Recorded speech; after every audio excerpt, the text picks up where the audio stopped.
Germany has reportedly approved the sale of Eurofighter Typhoon fighter jets to Turkey. This isn't just another arms deal, this is a story about shifting alliances, strategic partnerships, and the delicate balance of power in Europe and beyond. The Eurofighter Typhoon is one of the most advanced multi-role fighter jets in the world. Designed and built by a consortium of European nations including Germany, the UK, Italy, and Spain, it's a marvel of modern engineering. This jet can do it all: air superiority missions, ground attacks, reconnaissance, and even electronic warfare. It's fast, agile, and packed with cutting-edge technology, advanced radar systems for detecting and tracking multiple targets, capable of carrying a wide range of weapons, from air-to-air missiles to precision-guided bombs. But here's the thing, the Eurofighter Typhoon isn't just a weapon, it's also a symbol. A symbol of European collaboration, technological prowess, and military strength. And when a country like Turkey expresses interest in acquiring these jets, it sends ripples through the geopolitical landscape. So, why did Germany decide to approve this sale? To understand that, we need to look at the bigger picture. For years, Turkey has been a key NATO ally. It's strategically located at the crossroads of Europe and Asia, guarding critical sea routes and borders. But relations between Turkey and its Western allies have had their ups and downs, especially over issues like human rights, democracy, and regional conflicts. Germany's decision to greenlight the sale of Eurofighter Typhoon signals a recalibration of its foreign policy toward Turkey. It's not just about selling planes, it's about strengthening ties, rebuilding trust, and ensuring stability in a volatile region. By approving this deal, Germany is sending a clear message: we value our partnership with Turkey, and we're committed to working together. Now, let's talk about what this deal means for Turkey. The Turkish Air Force has long relied on aging F-16s, many of which are in desperate need of upgrades.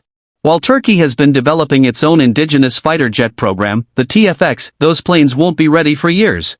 In the meantime, acquiring the Eurofighter Typhoon gives Turkey a much-needed boost in air power. These jets aren't just replacements, they're game-changers.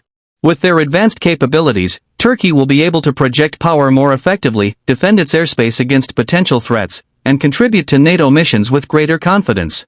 Plus, integrating these jets into their fleet could help modernize Turkey's entire air force infrastructure. But there's another side to this story, one that's often overlooked: the economic impact.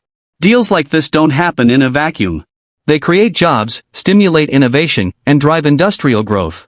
For Germany, exporting the Eurofighter Typhoon means supporting its domestic defense industry, which employs thousands of highly skilled workers. And it's not just about building the jets.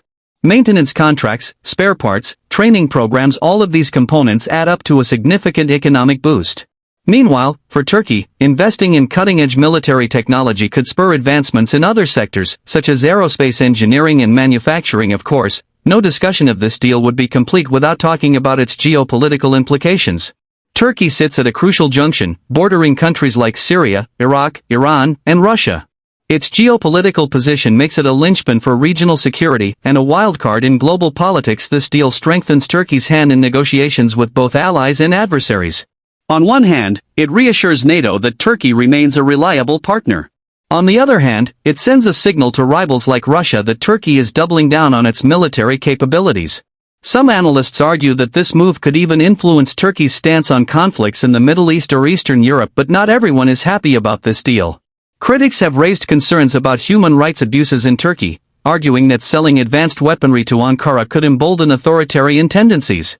Others worry about how these jets might be used in regional conflicts, potentially escalating tensions in already volatile areas. It's a tricky situation. On one side, you have the argument that strengthening Turkey's military enhances NATO's collective defense. On the other side, there's the fear that arming Turkey could backfire if relations sour again. These are valid concerns, and they highlight the complexities of international arms sales. To put this deal into perspective, let's take a brief trip down memory lane. Remember the controversy surrounding Turkey's exclusion from the F-35 program?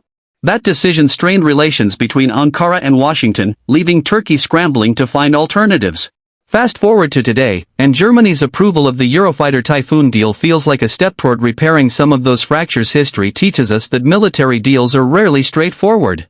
They're shaped by shifting alliances, economic interests, and political calculations. And sometimes, they come with unintended consequences. Whether this deal turns out to be a success or a cautionary tale remains to be seen. So, what happens next? If everything goes according to plan, Turkey could start receiving its first batch of Eurofighter Typhoons within the next few years. But before that happens, there's still a lot of work to be done.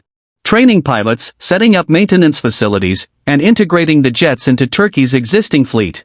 All of these steps require careful planning and execution, and then there's the question of how this deal will affect Turkey's relationship with other countries. Will it bring Ankara closer to Europe?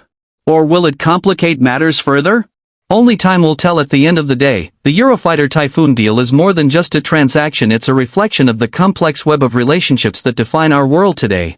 It's about balancing ideals with pragmatism, cooperation with competition, and short-term gains with long-term goals. As always, I'd love to hear your thoughts. Do you think this deal is a step in the right direction, or does it raise more questions than answers? Let me know in the comments below. Don't forget to like, subscribe, and hit that notification bell so you never miss an update. Thanks for watching, and I'll see you in the next one.